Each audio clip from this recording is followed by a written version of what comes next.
From my end of it, really not a whole lot to say today other than just, as everybody would say in their press conference today, excited about the group of young men we've got coming in. For us, this is a group that's really been with us for really an extended period of time. So, we've gotten to really know these young men and their family, who they are. You hear me talk a lot about winning with people. Again, I think you're talking about winning with great character people in this class. You got 21 guys right now in this class. You're talking about all of them are guys that have played postseason football their senior year. Every one of them is a captain on their football team. Jordan Morgan's team had an exceptional year. He's the only guy that team wasn't eligible to play postseason football in that group, but would have in the state of Texas.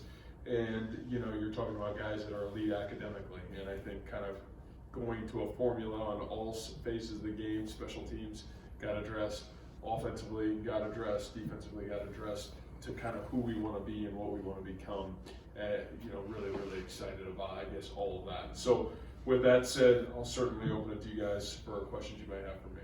Matt, Iowa State doesn't get a ton of 5-star or a ton of 4-star guys.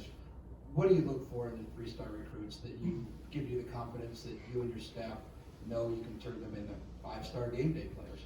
Yeah, I just think guys that can develop, and certainly develop within our program. You look at this class and you look at the classes previous. I think that's the thing we've been really good on, is finding guys that fit our culture. And I think to develop in a football program is really the most critical aspect of recruiting, because obviously all these young guys, there's a starting point. Today's certainly a great day, but all it is a start. And now it's the opportunity to get into something that becomes really hard, and this is really hard what we ask our kids to do. And do you have the mental fortitude and comfort and trust in the people around you to be able to develop to become the best version of you can be? And so I think that's been our starting point, and what we look for and who we look for. And then obviously criteria for every position group of, what are some of the measurables and what are some of those things that are important to us.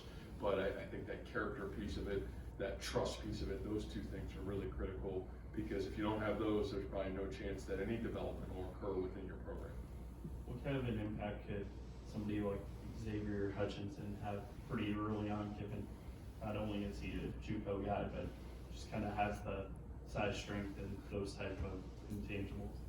Yeah, I'll be really honest with you. I don't know if there's a better wide receiver in the country right now coming into a college football program than what Xavier is. I think you saw that in his recruiting towards the end. And if you go and watch the videotape of his sophomore year at Blinn, it's as good as any videotape that I've ever seen of a wide receiver that we've had the opportunity to recruit.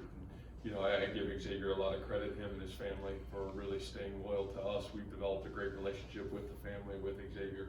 But he's a guy that's got kind of like that size of what you've seen of a Butler and a Lazard, but the speed and athleticism of maybe some of our really talented skill players. So he's got certainly a lot of dynamic to him. He's a guy that kind of comes in and gives you, certainly what a one receiver potential looks like. So we'll be really anxious to get him here and see kind of where he fits and how he fits into our wide receiver group. But we're really excited about Xavier. Kind of a two-parter. One is, what have you seen the trend of early enrollees, but then also what does it mean for you guys to have 9 guys from this class plus, and you had Deshane and Davis, both, so technically 11 new scholarship guys coming in January. Yeah, I think that's changed, a lot. I'm not a guy that's for it or against it, to be honest with you. I probably tell every kid, I really don't care what you do. And, we've had guys that been on both ends of the spectrum. Brock came in June and was able to have great success here.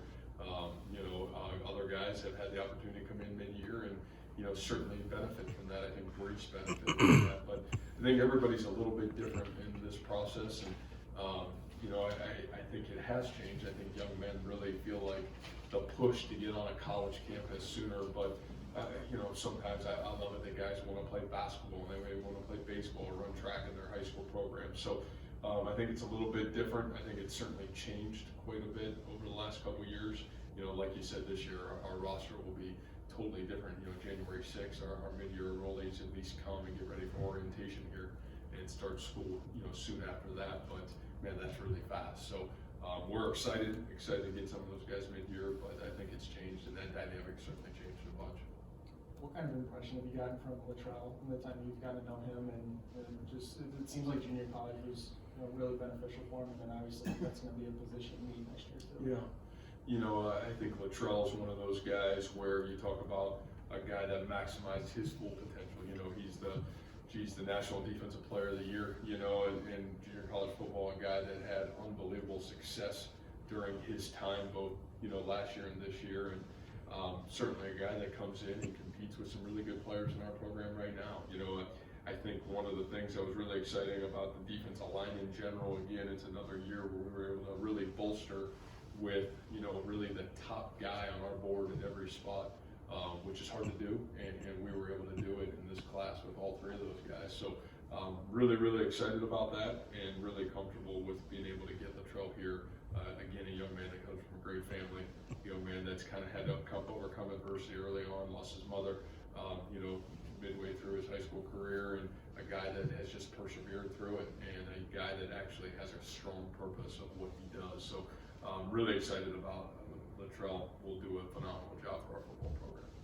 Sorry to interject what I guess you could call a process question, but just how hectic has it been with so many irons in the fire, recruiting? By the way, there's a bowl game to prep for, and how over the years have you learned to manage having to multitask that way?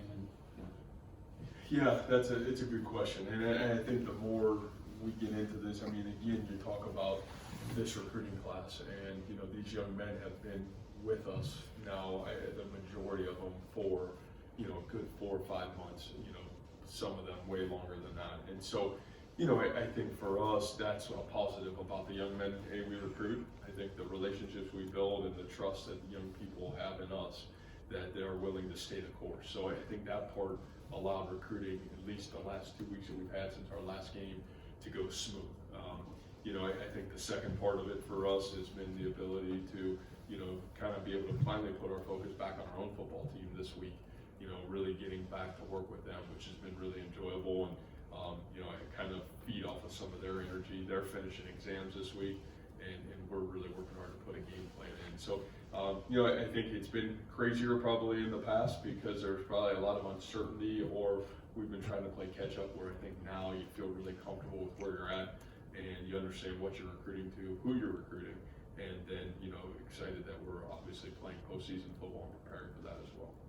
You announced the 2 gray shirts today. Can you discuss them a little bit?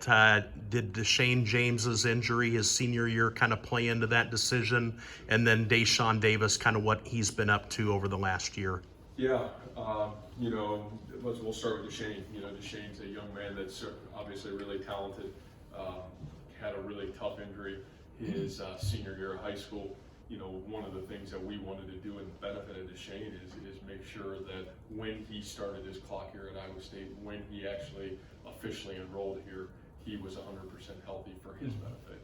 And, I think it worked out great. You're seeing a young man that, has worked out, is 100%, kind of got cleared probably 3 months ago, and has kind of been back home right now, actually helped coach his high school football team, which we obviously know and have a great deal of respect for, his high school football coach. And so I just think really eager to get here and ready to go. Where Deshaun a little bit different, Deshaun was at Iowa Western and enrolled there for a semester. Did not actually participate in their games, but kind of redshirted there for the fall semester. Got to take some college classes, which I think was really good for him. And obviously with him being a full qualifier, has allowed him to come here and be ready to go. But really excited about both those guys. I think both those guys are certainly impact football players, and guys that I think make our football program better the day they walk on our campus. Did his clock start this fall then, or will it in January? Yeah, officially it'll start in January. So he'll have 5 to play for? Yes, sir. Okay. What went into the decision to take 2 quarterbacks, and then what can you say about both of those guys? Yeah, I think number one, I don't know if you could be more blessed to be able to have 2 guys like this coming into your football program in terms of the quality, the character, winning, leadership. I think those things were no doubt about it for us in terms of this process. I think the number aspect of the quarterback position still, with Easton moving from tight end, or from quarterback to tight end, which I think is going to be a huge benefit for this football program. He's had a phenomenal, really phenomenal fall and a really great fall camp at that position. I think that's truly home.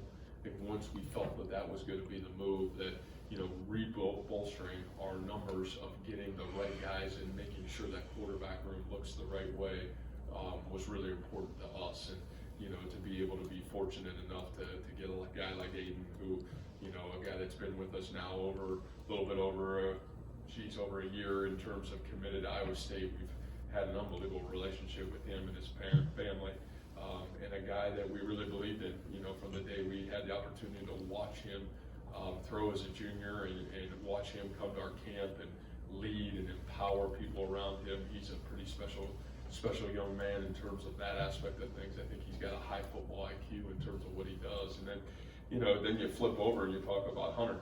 And, you know, Hunter's a guy that came to our camp as a junior and grew 2 inches from his junior year to his senior year when he came into camp in the summer. And I said this, I don't know if anybody's ever had as good of a football camp coming into our camp and actually demanding a scholarship as what Hunter Deckers did when he came here this summer. You know, his leadership, his poise, his confidence, the success that he's had in every aspect of his life, elite competitor. You know, I think all those things we really loved about him. And then to come here and to really, you know, it's like you hear me say all the time, make me play you. It was almost like, man, how could you not say that this is a guy that can come here and compete to be the quarterback in your program? And so, you know, I think both guys have elite intangibles. Both guys have a great friendship. You know, I think that it says everything about our program, that both young men trust us enough to come here and not only want to compete, but want to make our football program better. I'm really excited about that, and I think those two are pillars in this class for us. Going back to that interior defensive line spot, obviously there's a lot of focus on that. Latrell gets probably a lot of focus because of how well regarded he is, but also because you lose Ray and Jamal. What does that position kind of look like next year with the guys who bring back, and then how do those two, Willis and Latrell, complement each other? Because Latrell seems like a little bit different than in terms of his pass rushing ability. He does, yeah. You know, I think that'll be really interesting as we get into it. You know, you got Josh Bailey coming back, Isaiah Lee coming back. You know, both guys, they're like some of the other players in our position, you know, in some of our rooms where they've been waiting for their opportunity. But when you have two guys like Ray, and certainly with what's going on there with Jamal, that are playing all conference caliber football, it's hard to crack the lineup.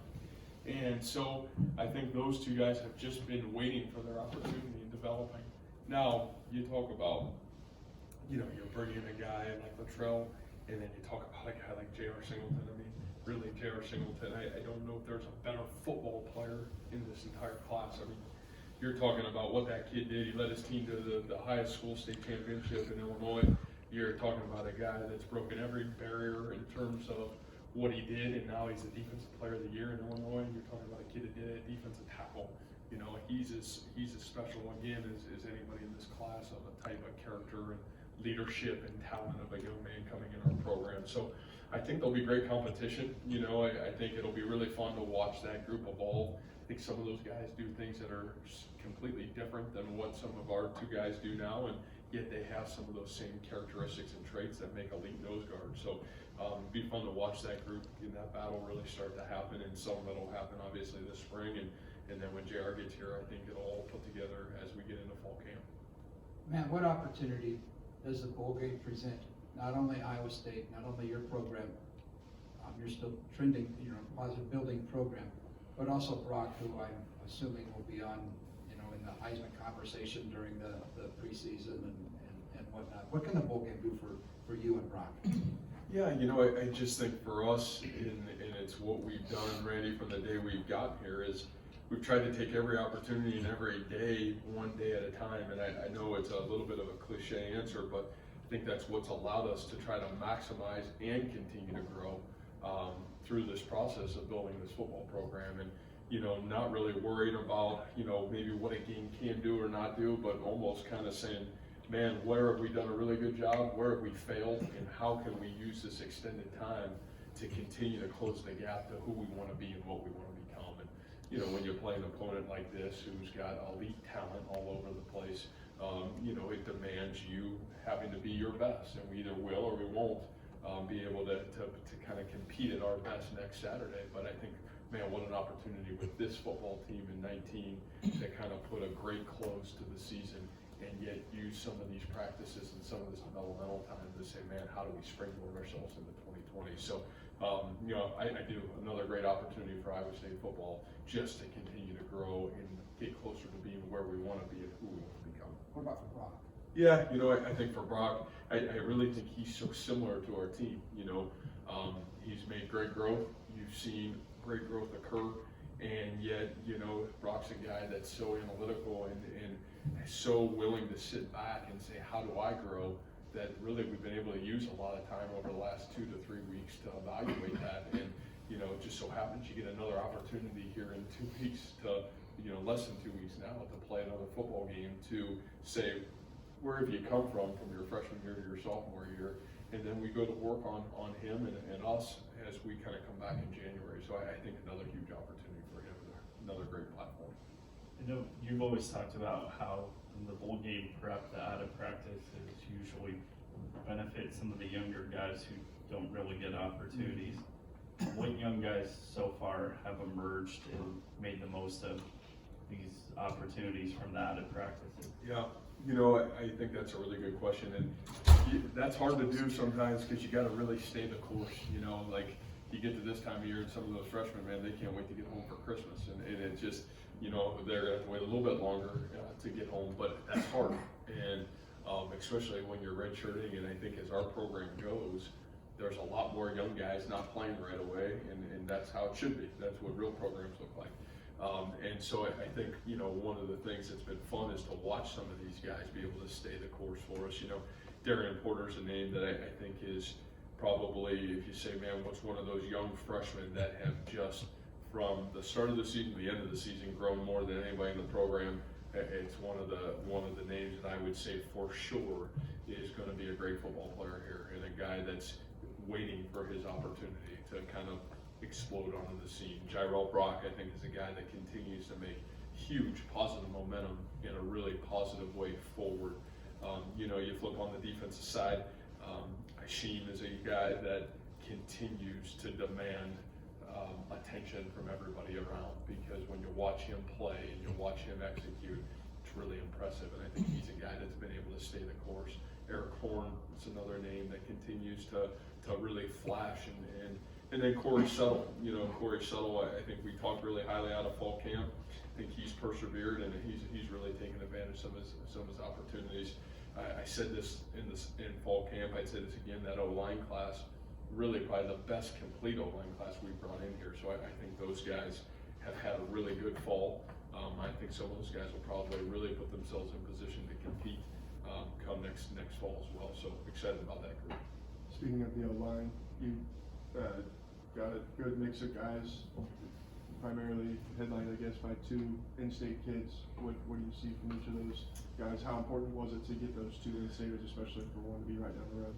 Yeah. 2 of them, both of them, I guess. Yeah, no question. I think, you know, again, those are kids that we've had great relationships now, you know, being at the same place, you're talking 2 or 3 years. And, you know, both Brady and Tyler are guys that, I mean, it almost feels like, gosh, they've been here for 2 years. You know, they're at every game, they're around all the time, and they're guys that, again, you watch them and what they did their senior year, you're like, man, we're really fired up to have 2 of, not only do we feel the best in the state, but feel like best in the Midwest. You know, I think both have high-end potential and got the ability to be great players. And then, you know, you talk about Sam and Hayden. You know, Sam, to be able to go into Ohio, you know, to be able to get a kid that was really highly recruited in that state, and a guy that, man, he played every snap on defense for his high school football team, played on half the special teams, and also started on the offensive line. His ceiling's through the roof, size, potential, mobility. And Hayden, you know, Hayden's a guy again too, where, you know, this guy's been committed to us since the summer, but a guy that had an elite senior year. And I think what you hope is when you turn that senior videotape on, you say, man, did those guys commit to Iowa State and get worse, or stay the same, or did they really improve?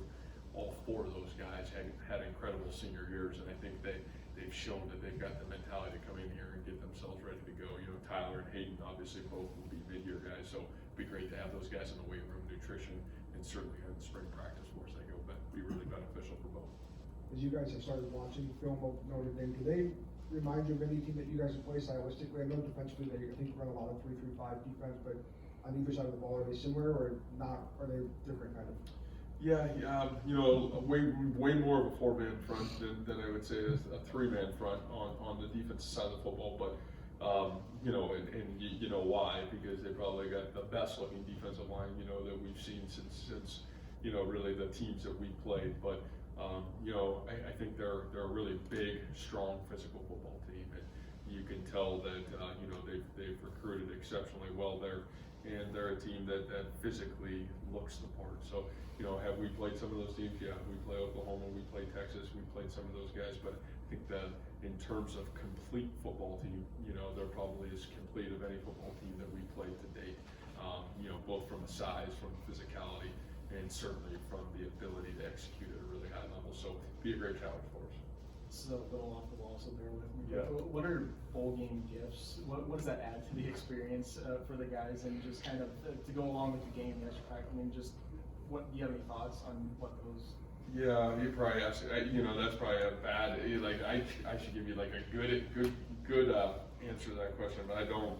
You know, the bowl game gifts are those kids look forward to them for sure. I remember when I played, I look forward to them. So, you know, I think that part is really exciting. It's one of the things for these kids that are playing an extra 3 weeks of football. That honestly is awesome for them. You know, from the bowl trip to the bowl gifts to the extra gear they get. I think that's pretty special, and I think that, you know, at a place where maybe those haven't happened or been guaranteed to you all the time, I think our kids are still really appreciative of those opportunities and those gifts that they do get. So it is pretty cool for them. I guess another one with Notre Dame. What have you seen from Ian Book? It seems like he's a guy that good completion percentage and can do a lot of different things back there. Yeah, I think again you're talking about a guy that's so similar to some of the Big 12 quarterbacks that we face, where you're talking about elite escapability. He's got the ability when things break down, he's the most dangerous, and you know, he's a guy that's got a really great understanding of when the pocket's closing in on him. You see people have them and then they don't, and so I think his escapability first and foremost is really impressive. You see great confidence in the offense that they're running. You know, he's a guy that knows what his answers are and has the ability to get himself into the right play. So, you know, I think a really good challenge for us, and a guy that's certainly a veteran that's won a lot of football games in that offense. And as you watch him play, not only this year but last year, you're seeing a guy that plays with high-end confidence, and he uses his mobility to really help him out and make great decisions. Has them switch the coordinator changed? Does that mean you guys like can't really do anything with that? Yeah, I don't think so. And to be quite honest with you, you know, Coach Kelly he's a great offensive mind, and so, you know, I think he's you know, not that he's ever going to call the plays or do those things, but I think his footprint of what they do and how they do it, and when you got a quarterback that's owned it, again, I think so much of it is credit to the quarterback, not to discredit any coordinator there, but you can tell that he's got great say in what goes on from the quarterback